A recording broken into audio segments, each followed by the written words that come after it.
ჩანს, რომ იწყებს ჯგუფს, მეზებულად ვიყავით მისულები და თავს თვითონ იყვნენ და მათ გაუსწორდებოდი მე ჩემსა და 15 წუთში გამოწვეული იყო.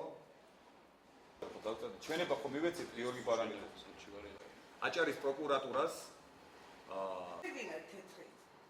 ჩვენ გვაქვს ტრადიციები. აი დუბაზე, აი ნახეთ დეპუტატობის კანდიდატი.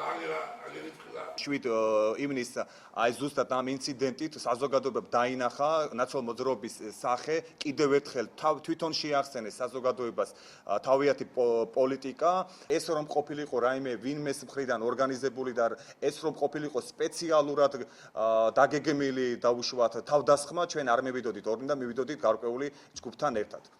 ჩვენ მიმართავთ საქართველოს მთავარ პროკურორს, საქართველოს შინაგან საქმეთა მინისტრს, საქართველოს იუსტიციის მინისტრს სასწრაფოდ მიეცეს ფაქტს სამართლებრივი შეფასება და ისაჯონ ის ადამიანები, ვინც მონაწილეობდნენ ამ ძალადობაში. ჩვენ აგრეთვე მიმართავთ საქართველოს ცენტრალური საარჩევნო კომისიის თავმჯდომარეს, რომ იქ იყვნენ ადამიანები, რომლებიც ჩართული არიან წინასაარჩევნო კამპანიაში, როგორც დეპუტატობის კანდიდატები.